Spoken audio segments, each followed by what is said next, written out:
Hi everyone, welcome back to my channel economics time. और जैसा कि आप स्लाइड पे देख पा रहे हैं, आज की वीडियो में जो लेक्चर हम डिस्कस करने जा रहे हैं that is types of deficit, घाटे के प्रकार।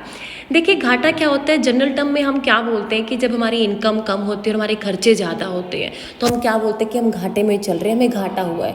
बट यहाँ पे जो डेफिसिट टर्म यूज़ हुई है वो पर्सनल कंटेक्स्ट में यूज़ नहीं हुई है, गवर्नमेंट के कंटेक्स्ट में हुई है। यानी गवर्नमेंट के रेवेन्यू जब उसके खर्चे से कम पड़ जाते हैं तो उस डिफरेंस को क्या बोलते हैं? डेफिसिट। बहुत बार इस टर्म को आप बजट में सुनते होंगे कि हर एवरी फाइनेंशियल का जो बजट है पेश किया आता है, जिसमें गवर्नमेंट अपने जो रेवेन्यू और जो एक्सपेंडिचर का लेखा जोखा है वो प्रस्तुत करती है। तो वहाँ पे एक टर्म सुनने को आपको मिलती है डेफिसिट।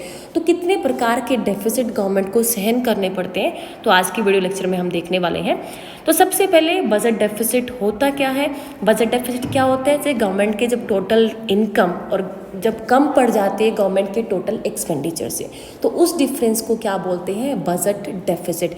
बेसिकली ये क्या इंडिकेट करता है कि किसी भी कंट्री में अगर बजट डेफिसिट है यानी उसकी इनकम कम है गवर्नमेंट की, उसकी एक्सपेंडिचर ज़्यादा है, तो वो एक अनहेल्दी फाइनेंशियल स्टेट को इंडिकेट कर रहा है। यानी गवर्नमेंट को ज़रूरत है अपने घाटे को पूरा करने के लिए बोरो करने की, उधार लेने की ज़रूरत है।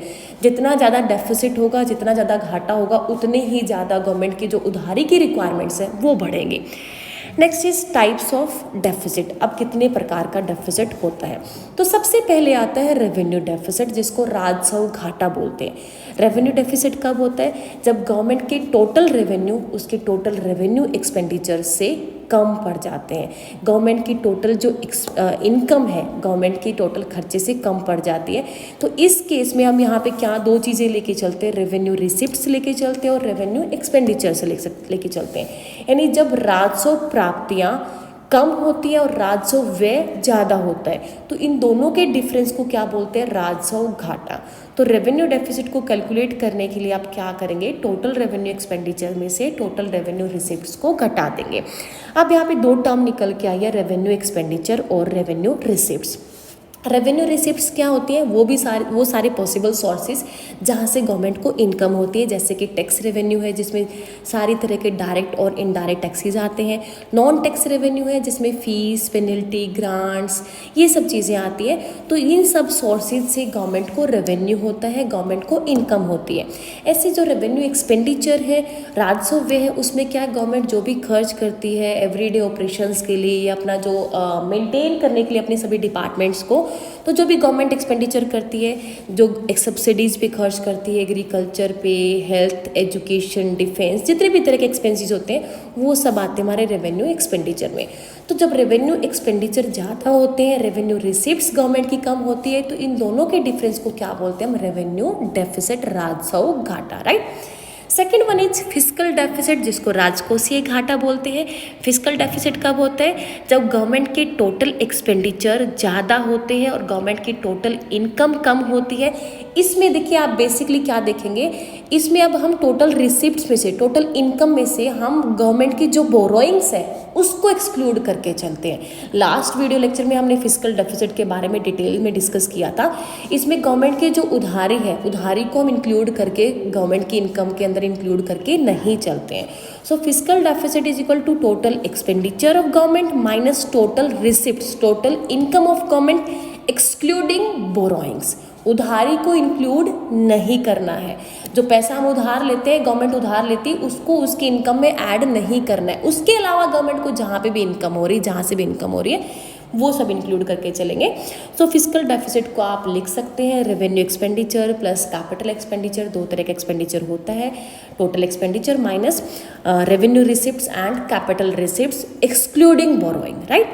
तो राजकोषीय घाटे का मतलब है कि सरकार अपने, अब क्या इंडिकेट करता है कि सरकार को अपने खर्चों को पूरा करने के लिए कितना उधार लेने की ज़रूरत है, उसकी जो बोरोइंग रिक्वायरमेंट्स है उसको इंडिकेट करता है फिस्कल डेफिसिट। क्योंकि इसमें हम बोरोइंग को इंक्लूड करके नहीं चलते हैं, तो जितना भी घाटा होता है वो सरकार की बोरोइंग रिक्वायरमेंट्स को दिखाता है कि इतना पैसा अपने घाटे को पूरा करने के लिए गवर्नमेंट को उधार लेने की ज़रूरत है।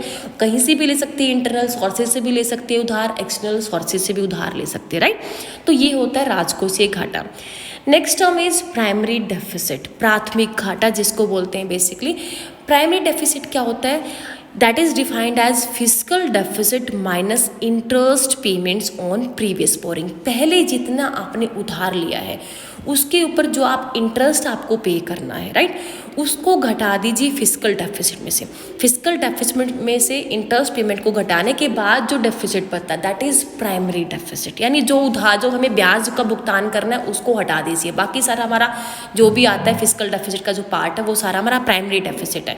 सो प्राइमरी डेफिसिट का मतलब क्या हुआ कि सरकार को ब्याज के भुगतान को हटाकर खर्चों को पूरा करने के लिए कितने उधार की जरूरत है, कि जो ब्याज के लिए जो मैं पैसा देना, जो पैसा हमने पहले उधार लिया हुआ है उसके ऊपर मैं ब्याज का तो भुगतान करना ही है जहाँ से उधार लिया है, तो उस भुगतान को एक बार छोड़ दीजिए।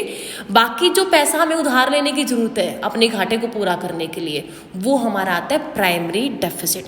सो जीरो प्राइमरी डेफिसिट का मतलब क्या है कि ब्याज के भुगतान के लिए आपको उधारी की जरूरत है, यानी बाकी पैसा आपको कहीं से उधार लेने की जरूरत नहीं है, बाकी कोई खर्चा नहीं है, आपको सिर्फ पैसा चाहिए अपने जो पहले उधार लिया हुआ है उसका ब्याज का भुगतान करने के लिए, उसका ब्याज भरने के लिए आपको पैसा चाहिए। जीरो प्राइमरी डेफिसिट का मतलब ये हुआ। जितना ज़्यादा प्राइमरी डेफिसिट होगा मतलब उतना ही आपकी जो करंट फाइनेंस ले रहा है उतनी ही उसमें बोरिंग अपनी नए लोन की रिक्वायरमेंट्स को दिखाता जाएगा। तो प्राइमरी डेफिसिट में आप कंफ्यूज नहीं होना है, दैट इज फिजिकल डेफिसिट में से आपको जो पुराने आपके जितने भी लोन आपने लिए हुए हैं उसके ऊपर जो आपको इंटरेस्ट पेमेंट्स आपको जो पे करना है उस इंटरेस्ट पेमेंट्स को हटाना है, उसके लिए आपको एक बार साइड में रख दीजिए। बाकी जो आपको पैसा उधार लेने की ज़रूरत है, जो आपके चालू वित्त वर्ष जो करंट फाइनेंस ईयर के जो खर्चे हैं उसको पूरा करने के लिए जो आपको पैसा उधार लेने की ज़रूरत है वो फिजिकल डेफिसिट को वो प्राइमरी डेफिसिट को दिखाता है, राइट। तो ये होता है primary deficit.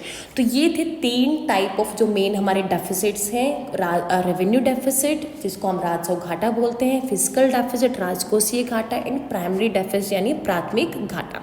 That's all about types of deficit. Thank you.